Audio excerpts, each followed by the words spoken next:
Hello everyone, good morning. एक बार फिर से आप सभी का क्रेजी जीके ट्रिक के डेली करंट अफेयर की सीरीज में स्वागत है। शुरू करेंगे आज के सेशन को और आज हम 10 मार्च के सभी करंट अफेयर यहां पर डिटेल में डिस्कस करेंगे। सारे फैक्ट आराम से नोट कीजिएगा, सारे क्वेश्चन आराम से नोट कीजिएगा, सभी इंपॉर्टेंट है। पीडीएफ और मॉक टेस्ट के लिए क्रेजी जीके ट्रिक एप्लीकेशन को चेकआउट कीजिए, वहां पर आपको दोनों मिल जाएंगे फ्री ऑफ कॉस्ट, तो कलेक्ट कीजिएगा। तब तक हम चलते हैं सबसे पहले क्वेश्चन की तरफ। सिंपल है पर इंपॉर्टेंट है। देखिए, आईसीसी टी20 वर्ल्ड कप 2026 के फाइनल मैच में मैन ऑफ द मैच का खिताब किस खिलाड़ी को दिया गया है? तो आप सभी को पता होगा, आईसीसी टी20 वर्ल्ड कप 2026 इस बार हम जीते हैं। लगातार दूसरी बार हमने इस खिताब को अपने नाम किया है।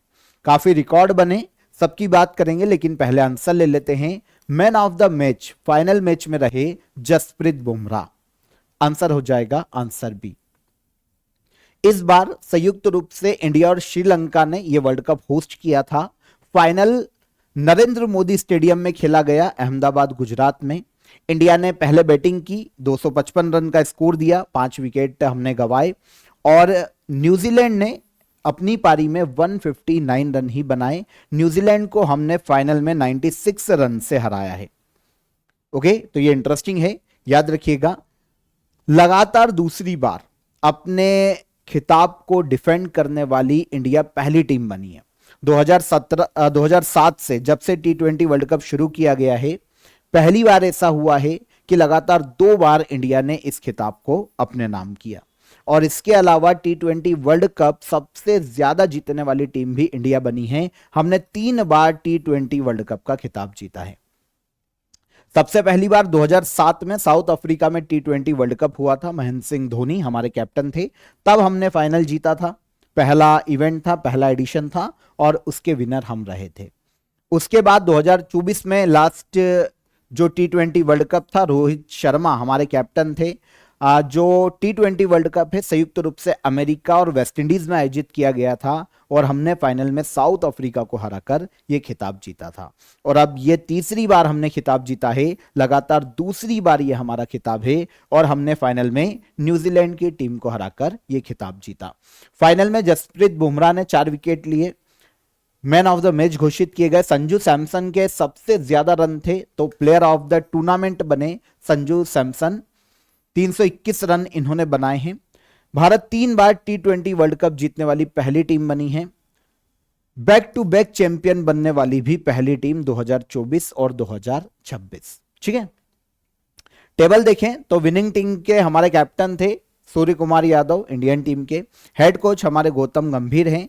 मैन ऑफ द मैच और प्लेयर ऑफ द टूर्नामेंट आपको पता चल गया। रनर अप न्यूजीलैंड थी, जिसके कैप्टन की बात करें तो मिचेल सेंटनर इस टीम के कैप्टन थे न्यूजीलैंड के। ये भी पूछे जा सकते हैं क्योंकि ये रनर अप हैं, तो इनको याद रखिएगा।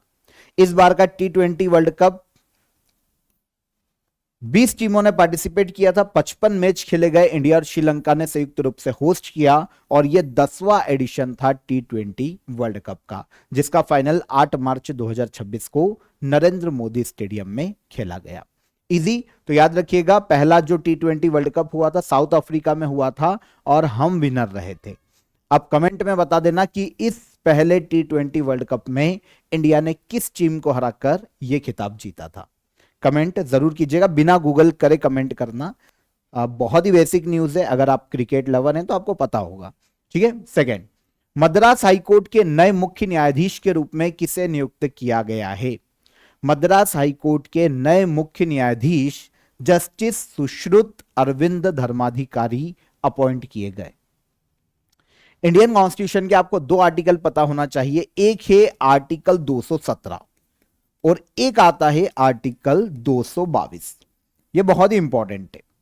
हाई कोर्ट में जजेस की नियुक्ति से संबंधित प्रावधान है इन दोनों ही आर्टिकल में। आर्टिकल 217 किसी भी राज्य में हाई कोर्ट में जजेस की नियुक्ति का अधिकार भारत के प्रेसिडेंट को देता है। भारत के प्रेसिडेंट किसी भी राज्य के हाई कोर्ट में हाई कोर्ट जजेस की या मुख्य न्यायाधीश की भी नियुक्ति कर सकते हैं। और आर्टिकल 222 जो है ना, वो हाई कोर्ट के जजेस के ट्रांसफर का अधिकार देते हैं भारत की प्रेसिडेंट को। ओके, तो ये दोनों आर्टिकल है, एक में नए जजेस की नियुक्ति और एक में है ट्रांसफर एक कोर्ट से दूसरे कोर्ट। तो अभी मद्रास हाईकोर्ट के नए मुख्य न्यायाधीश की नियुक्ति की गई है जस्टिस सुश्रुत अरविंद धर्माधिकारी। देखिए, इनके पहले अभी मद्रास हाईकोर्ट के 55वें मुख्य न्यायाधीश बने। इनके पहले अभी तक इस पद पर चीफ जस्टिस मनिंदर मोहन श्रीवास्तव थे, है ना, ये रिटायर हुए हैं इस पद से और अब मद्रास हाईकोर्ट के नए मुख्य न्यायाधीश बने चीफ जस्टिस अरविंद धर्माधिकारी या सुश्रुत अरविंद धर्माधिकारी, ठीक है ना। चेन्नई में तमिलनाडु के चेन्नई में तमिलनाडु के गवर्नर RN रवि ने पद की शपथ दिलवाई है सुश्रुत अरविंद धर्माधिकारी को। आपको पता होना चाहिए हाईकोर्ट के जजेस की नियुक्ति भारत के प्रेसिडेंट करते हैं, लेकिन उनको पद की जो शपथ है, मुख्य न्यायाधीश को पद की शपथ राज्य के गवर्नर के द्वारा दिलवाई जाती है। तो एक इंपॉर्टेंट फैक्ट है, इसको भी याद रखिएगा। तो ये बेसिक चीज आपको पता चल गई। वैसे हाई कोर्ट के जजेस और सुप्रीम कोर्ट के जजेस के जो नाम है ना, वो मंत्री परिषद को, सेंट्रल मंत्री परिषद को भेजता है कॉलेजियम के बारे में आपको पहले भी काफी बार बता चुका हूं। एक जजेस की नियुक्ति से संबंधित एक सिस्टम है जो कि कॉलेजियम के नाम से जाना जाता है। इसमें एक मुख्य न्यायाधीश होते हैं सुप्रीम कोर्ट के और 4 अन्य वरिष्ठ न्यायाधीश होते हैं। 5 मिलकर बहुमत के आधार पर किसी के नाम का फैसला करते हैं और उस नाम को सेंट्रल कैबिनेट को भेजा जाता है। फिर सेंट्रल कैबिनेट उसे भारत के प्रेसिडेंट के पास भेजते और फिर प्रेसिडेंट किसी भी राज्य में हाई कोर्ट में या सुप्रीम कोर्ट में जजेस की नियुक्ति करते हैं। तो यह प्रावधान हमको देखने को मिलता है। अभी कुछ समय पहले अदर हाई कोर्ट में मुख्य न्यायाधीश के संबंध में जो नियुक्ति की गई उनकी बात करें तो झारखंड हाई कोर्ट में चीफ जस्टिस अपॉइंट किए गए महेश शरद चंद्र सोनाक, ये मुख्य न्यायाधीश बने हैं झारखंड हाईकोर्ट के। केरला हाईकोर्ट में मुख्य न्यायाधीश बने जस्टिस सोमेन सेन। पटना हाईकोर्ट में मुख्य न्यायाधीश के रूप में संगम कुमार साहू को अपॉइंट किया गया। मेघालय हाईकोर्ट में चीफ जस्टिस के रूप में रेवती प्रशांत मोहिते डेरे को अपॉइंट किया गया है और सिक्किम हाईकोर्ट में मुख्य न्यायाधीश के रूप में अपॉइंट किया गया था ए मोहम्मद मुश्ताक को। ये कुछ समय पहले हमने इनको डिस्कस किया था। ये अदर राज्य में हाईकोर्ट में मुख्य न्यायाधीश के रूप में अपॉइंट हुए हैं। वैसे देखिए, सेंट्रल के एग्जाम में स्टेट हाईकोर्ट के मुख्य न्यायाधीश की अपॉइंटमेंट नहीं पूछी जाती है, पर आप स्टेट की कोई एग्जाम दे रहे हो ना, तो वहां पर स्टेट जीके पूछा जाता है, जैसे हरियाणा जीके या फिर मध्य प्रदेश जीके, बिहार जीके, तब फिर राज्य के हाईकोर्ट के मुख्य न्यायाधीश पूछे जाते हैं, तो उनके लिए ये इंपॉर्टेंट हो जाते हैं। केंद्रीय औद्योगिक सुरक्षा बल का 57वां स्थापना दिवस मनाया जा रहा है। CISF की स्थापना कब हुई थी? देखिए, CISF की बात करें ना तो ये सेंट्रल इंडस्ट्रियल सिक्योरिटी फोर्स है। ये एक अर्धसैनिक बल है सेंट्रल गवर्नमेंट का, पैरामिलिट्री फोर्स। एक्चुअल में जो हमारे सरकारी उद्योग है ना, कंपनीज है, भेल, गेल या फिर जो हमारे न्यूक्लियर पावर प्लांट है, इनकी प्रोडक्शन के लिए जो अर्धसैनिक बल काम करता है वो है central industrial security force. CISF के नाम से इसे जाना जाता है, केंद्रीय औद्योगिक सुरक्षा बल। तो इसका 57वां फाउंडेशन डे मनाया जा रहा है आज, क्योंकि CISF की जो स्थापना है वो 10 मार्च 1969 को की गई थी। तो 10 मार्च 1969 को स्थापना हुई थी CISF की। और अभी कौन सा स्थापना दिवस है CISF का? तो ये 57वां फाउंडेशन डे है। ये जो फोर्स है वो सेंट्रल में होम मिनिस्ट्री के अंतर्गत कार्य करता है, होम मिनिस्ट्री के अंतर्गत आता है। 10 मार्च 1969 को इसकी स्थापना की गई थी एक एक्ट के माध्यम से, जिसे central industrial security force act के नाम से जाना जाता है। ये एक्ट आया था 1968 में और इसी के तहत CISF बना 1969। CISF का हेडक्वार्टर नई दिल्ली में है और श्री प्रवीर रंजन इसके डायरेक्टर जनरल के पद पर हैं। आगे चलें, ऑफर ऑफ द डे बता देता हूं आप सभी को। आप सभी के लिए आप करंट अफेयर शंखनाद ई बुक ज्वाइन कर सकते हैं ईयरली।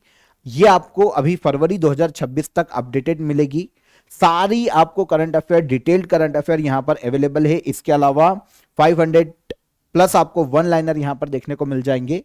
और जितने भी करंट अफेयर है, देखिए काफी चीजें होती हैं जो कि आपको बार बार देखने की जरूरत पड़ती है, जैसे पद्म अवार्ड हो गए, है ना, ऑस्कर हो गए। ऐसे जो अवार्ड होते हैं ना, वो एक बार में किसी वीडियो के सेशन से याद नहीं होते। तो आप शंखनाद की इस ईयरली ई बुक को ज्वाइन कीजिए, आपके काफी सारे प्रॉब्लम्स यहां पर सॉल्व हो जाएंगे। पूरा करंट अफेयर आपको यहां पर मिल जाएगा, 500 वन लाइनर मिल जाएंगे और इंपॉर्टेंट करंट अफेयर के एमसीक्यूज भी आपको इसमें मिल जाएंगे। फरवरी 2026 तक अपडेटेड है। डिस्क्रिप्शन में मैंने आपको इसकी लिंक दे दी है, वहां पर आप क्लिक करके इसे डायरेक्ट अवेल कर सकते हैं। और कोई भी अगर आपकी क्वेरी है, कोई भी आपका डाउट है, तो आप हेल्पलाइन नंबर पर भी कॉल कर सकते हैं। ठीक है, तो ज्वाइन कीजिए, अपडेट हो चुकी है, फरवरी तक 1 साल का करंट अफेयर आपको इसमें मिल जाएगा। आगे बढ़ेंगे। शिकागो एलुमनी अवार्ड जीतने वाले पहले भारतीय अर्थशास्त्री कौन बने हैं? शिकागो यूनिवर्सिटी अपने पूर्व स्टूडेंट को एक अवार्ड देती है जिसका नाम है Chicago alumni award. Chicago USA की यूनिवर्सिटी। इसे जीतने वाले पहले इंडियन इकोनॉमिस्ट बने हैं, यह है के.वी. सुब्रमण्यम। आंसर हो जाएगा आंसर सी। तो के.वी. सुब्रमण्यम को, जो कि इंडियन इकोनॉमिस्ट हैं, इन्हें यूनिवर्सिटी ऑफ शिकागो के द्वारा alumni award for professional achievement से सम्मानित किया गया है। इकोनॉमिक्स में प्रोफेशनल अचीवमेंट के लिए एल्यूमनी अवार्ड दिया जाता है शिकागो यूनिवर्सिटी के द्वारा। ठीक है, अब देखिए, अगर हम बात करते हैं के.वी. सुब्रमण्यम की, तो ये 17वें चीफ इकोनॉमिक एडवाइजर रह चुके हैं इंडिया में 2018 से लेकर 2021 तक। इसके अलावा इन्होंने भारत में 3 इकोनॉमिक सर्वे भी तैयार किए और इंटरनेशनल मॉनिटरिंग फंड आईएमएफ के एग्जीक्यूटिव डायरेक्टर के रूप में भी इन्होंने भारत को रिप्रेजेंट किया है, आईएमएफ में भारत का प्रतिनिधित्व किया है। तो बहुत ही famous Indian economist, Indian school of business में वर्तमान में फाइनेंस के प्रोफेसर हैं। एक बुक भी इनकी काफी फेमस है, इंडिया @100। इंडिया की ग्रोथ के बारे में इस बुक में इन्होंने लिखा है, इंडिया @100। तो ये के.वी. सुब्रमण्यम की बुक है। यूनिवर्सिटी ऑफ शिकागो का एल्यूमनी अवार्ड हाल ही में इनको दिया गया। इस अवार्ड को प्राप्त करने वाले पहले इंडियन अर्थशास्त्री। तो एल्यूमनी अवार्ड के बारे में आपको पता चल गया। इसकी शुरुआत की गई थी 1941 में। ठीक है, कोई भी ऐसा पूर्व छात्र शिकागो यूनिवर्सिटी का जिसने ग्लोबल कंट्रीब्यूशन किया हो किसी भी क्षेत्र में, प्रोफेशनल अचीवमेंट अगर उनका है, तो उनको यह सम्मान दिया जा सकता है। फॉर्मूला 1 ऑस्ट्रेलियाई ग्रैंड प्रिक्स 2026 किसने जीती है? तो एक फॉर्मूला 1 रेसिंग इवेंट है, ऑस्ट्रेलियाई ग्रैंड प्रिक्स। साल भर में फॉर्मूला 1 के काफी सारे इवेंट होते हैं, अलग अलग जगह पर अलग अलग नाम से हो जाते हैं ग्रैंड प्रिक्स। तो साल भर चलने वाली एक श्रृंखला है, इसी में अभी ऑस्ट्रेलियाई ग्रैंड प्रिक्स का आयोजन किया गया ऑस्ट्रेलिया में। और इसे जीतने वाले जो फॉर्मूला 1 रेसर बने हैं, ये है George Russell. George Russell United kingdom के फॉर्मूला 1 रेसर हैं, लेकिन अगर टीम देखें तो मर्सिडीज टीम के ये ड्राइवर थे ऑस्ट्रेलियाई ग्रैंड प्रिक्स में। तो इन्होंने हाल ही में, आंसर ले लिया हमने, जॉर्ज रसेल है ये। इन्होंने हाल ही में ऑस्ट्रेलियन ग्रैंड प्रिक्स 2026 का खिताब जीता। फॉर्मूला 1 करियर की इनकी ये 6ठी जीत है। सेकेंड नंबर पर मर्सिडीज के ही एक और ड्राइवर है कीमी एंटोनेली, ये दूसरे स्थान पर रहे। और फरारी के चार्ल्स लेक्लर ये तीसरे स्थान पर रहे हैं। वैसे आपको फर्स्ट जो नंबर पर रहा है उसको याद रख लो, काम हो जाएगा। तो ये बने हैं जॉर्ज रसेल। ठीक है, मेलबोर्न ग्रैंड प्रिक्स या फिर ऑस्ट्रेलियन ग्रैंड प्रिक्स, ये मेलबोर्न में आयोजित की जाती है, तो इसे मेलबोर्न ग्रैंड प्रिक्स के नाम से भी जाना जाता है। फॉर्मूला 1 दुनिया की जो मोटर रेसिंग इवेंट है, चैंपियनशिप है। अलग अलग इवेंट होते हैं, पूरे साल भर सीजन में कई ग्रैंड प्रिक्स रेस आयोजित की जाती है अलग अलग देशों में। सबसे पहली बार इसकी शुरुआत की गई थी 1950 में। आयोजन कौन करवाता है? तो इंटरनेशनल ऑटोमोबाइल फेडरेशन इसका आयोजन करवाता है हर साल। अब यहां पर इंटरनेशनल ऑटोमोबाइल फेडरेशन की हम बात करते हैं, तो पूरे वर्ल्ड में जो मोटर स्पोर्ट्स और ऑटोमोबाइल ऑर्गेनाइजेशन है, मतलब ऑटोमोबाइल कंपनीज जो है, उनका एक ऑर्गेनाइजेशन है, इंटरनेशनल लेवल पर रेसिंग इवेंट आयोजित करवाता है, उसके लिए नियम बनाता है। यह काम इंटरनेशनल ऑटोमोबाइल फेडरेशन के द्वारा किया जाता है। इसकी स्थापना 1904 में की गई थी और इसका हेडक्वार्टर है फ्रांस के पेरिस में। इसी के द्वारा सारे रेसिंग इवेंट आयोजित किए जाते। तो जो ऑस्ट्रेलियन ग्रैंड प्रिक्स है वो भी अभी आयोजित किया गया, जिसके विनर कौन रहे? George Russell. किस देश से है? यूके के फॉर्मूला 1 रेसर, जो इस प्रतियोगिता में मर्सिडीज टीम के ड्राइवर थे। आगे बढ़े, आगे आइए। मी हेल्थ मोबाइल एप्लीकेशन किस राज्य के स्वास्थ्य विभाग के द्वारा लॉन्च किया गया है? एक मोबाइल एप्लीकेशन है जो आम नागरिक है वो घर बैठे हेल्थ की सारी अपडेट लेते रहें, हेल्थ में सेक्टर में जितनी भी फैसिलिटी है उनको घर बैठे मिलते रहे। जैसे फॉर एग्जांपल हॉस्पिटल के बारे में सारी जानकारी उनको मिल जाए, गवर्नमेंट हॉस्पिटल कौन सा खाली है, क्या क्या वहां पर इक्विपमेंट है, क्या क्या वहां पर फैसिलिटी है, इन सब की जानकारी एक ही मोबाइल एप्लीकेशन पर क्लिक करके मिल जाए। इसलिए मी हेल्थ नाम का मोबाइल एप्लीकेशन लॉन्च किया है केरला सरकार ने। केरला में हेल्थ सेक्टर में इसे एक अचीवमेंट माना जा रहा है। होगा क्या, ऐप का उद्देश्य कि लोगों को उनके घर के आसपास जो भी गवर्नमेंट हॉस्पिटल है, जो भी हेल्थ बेनिफिट्स हैं, फोन पर ही उनको पता चल जाए कि क्या क्या उनके लिए अवेलेबल है। फोन पर सारी जानकारी मिल जाए। 10 किलोमीटर के दायरे में जो भी गवर्नमेंट हॉस्पिटल है, सीट खाली है कि नहीं, वहां पर बेड खाली है कि नहीं, जो ऑक्सीजन सिलेंडर है वो है कि नहीं, कोई से भी टेस्ट उस हॉस्पिटल में होता है या नहीं, ये सारी जानकारी उनको घर बैठे ही मिल जाएगी। ओके, तो hospital specialities, laboratory test, service charges, उसकी सारी जानकारी उनको घर बैठे मिल जाएगी। तो ये एक एप्लीकेशन है me health mobile application, Kerala government ने इसे लॉन्च किया है। काफी सारे अदर बेनिफिट भी है, और blood bank, radiology unit, pharmacy, पे वर्ड जैसी सारी जानकारी है एक ही मोबाइल एप्लीकेशन पर मिल जाएगी। और हेल्थ सेक्टर को बूस्ट करने के लिए केरला ने इस एप्लीकेशन को लॉन्च किया है।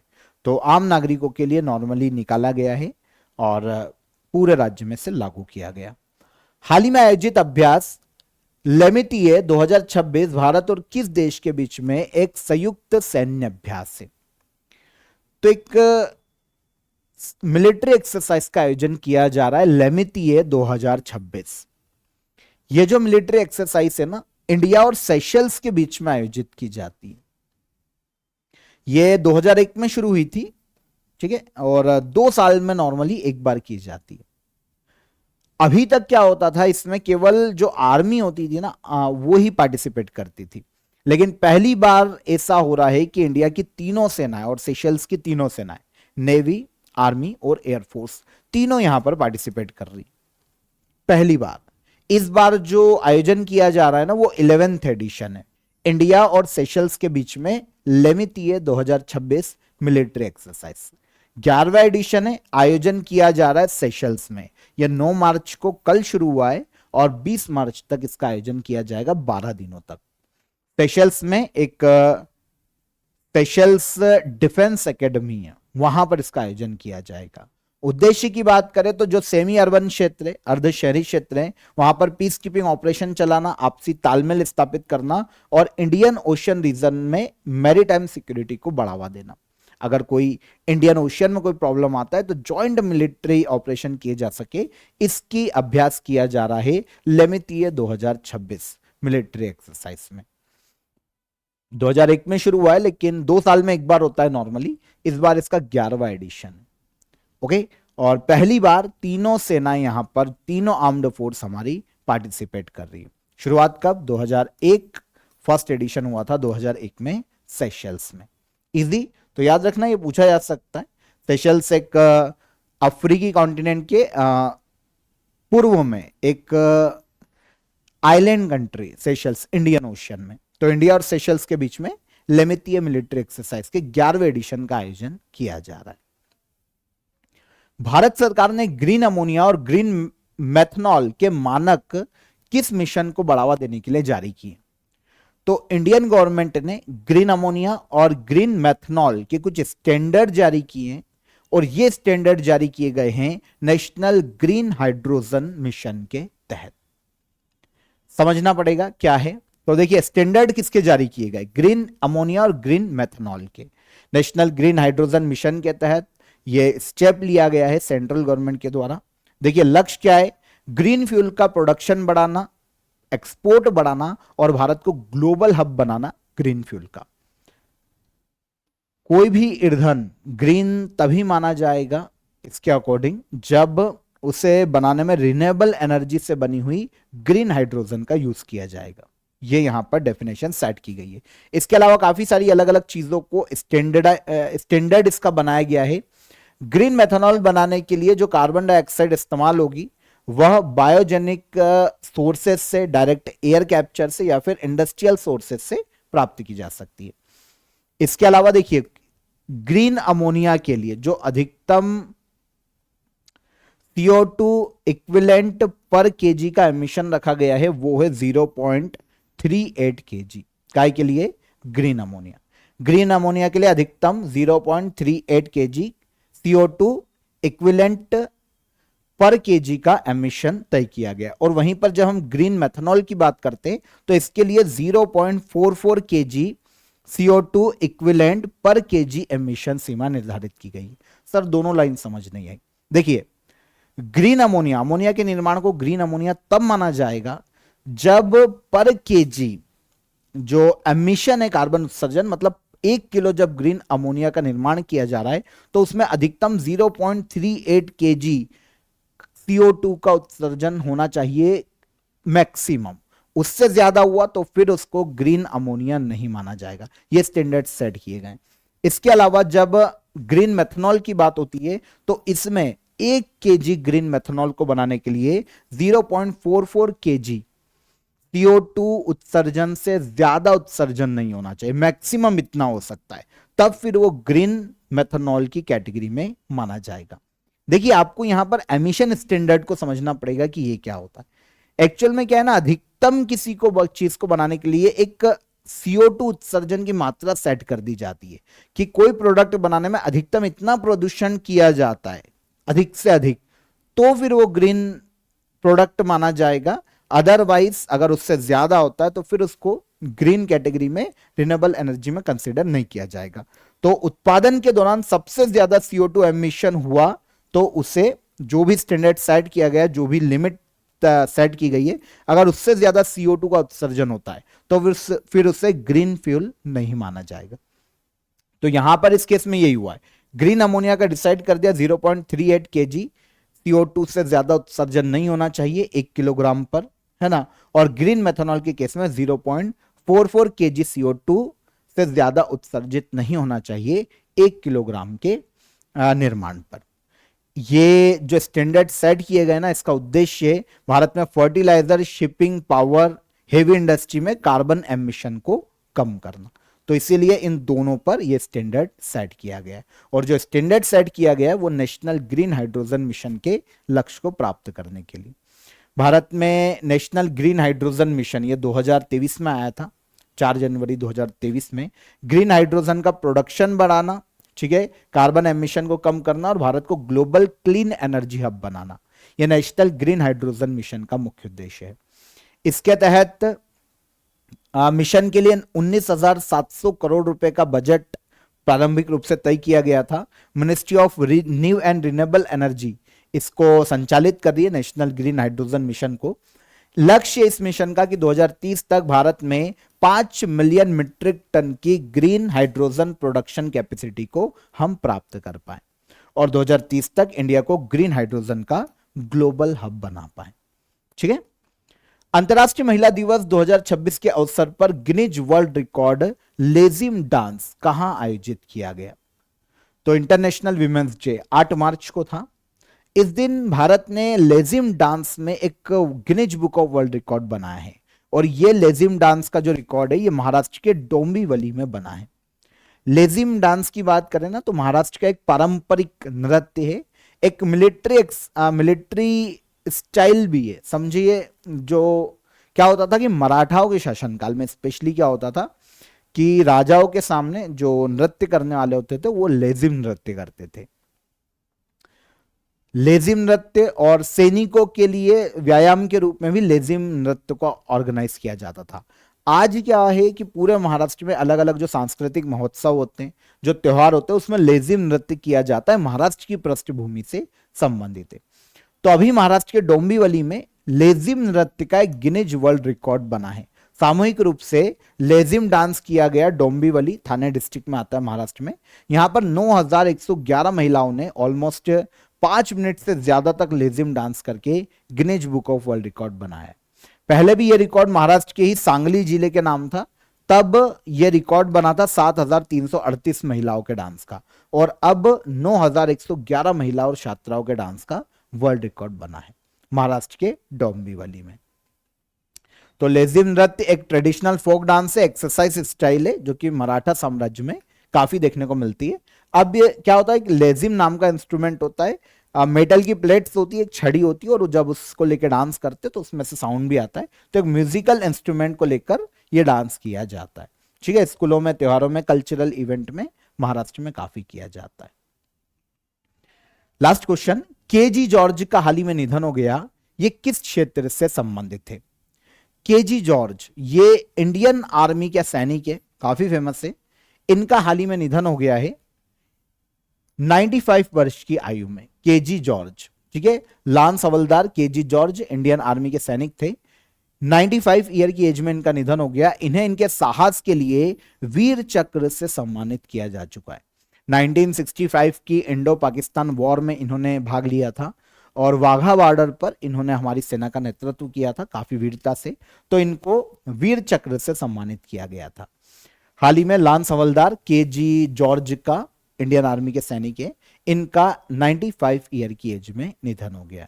आपको पता है वीर चक्र जो है भारत का तीसरा सबसे बड़ा युद्धकालीन वीरता पुरस्कार है। अगर हम क्रम देखें तो युद्ध काल में, वॉर में दिया जाने वाला सबसे बड़ा वीरता पुरस्कार है परमवीर चक्र, हाईएस्ट। सेकेंड पर आता है उससे नीचे महावीर चक्र, और थर्ड पर आता है वीर चक्र। ये युद्ध काल में, ठीक है ना, गैलेंट्री अवार्ड है जो कि युद्ध काल में दिए जाते हैं। अगर हम पीस टाइम में दिए जाने वाले गैलेंट्री अवार्ड की बात करें, युद्ध नहीं है लेकिन अदर कंडीशन में किसी ने बहुत वीरता का काम किया है, तो ऐसे व्यक्ति को, ऐसे किसी सैनिक को पीस टाइम गैलेंट्री अवार्ड दिया जाता है। इसकी भी 3 कैटेगरी है। अशोक चक्र सबसे बड़ा है इसमें, सेकेंड पर आता है कीर्ति चक्र, और फिर सबसे नीचे आता है शौर्य चक्र। तो ये 3, ठीक है, 3, अशोक चक्र सबसे बड़ा, फिर कीर्ति चक्र और फिर शौर्य चक्र। युद्ध काल में दिए जाने वालों में सबसे बड़ा परमवीर चक्र, सेकेंड पर महावीर चक्र और थर्ड पर आता है वीर चक्र। तो केजी जॉर्ज को वीर चक्र से सम्मानित किया जा चुका है इनके वीरता के कारण युद्ध काल में। यहां पर 10 मार्च के सभी करंट अफेयर हमारे क्लियर हो जाते हैं। अब हम लास्ट डे के करंट अफेयर को एक बार रिवाइज कर लेते हैं, क्वेश्चन आंसर देख लेते हैं फटाफट।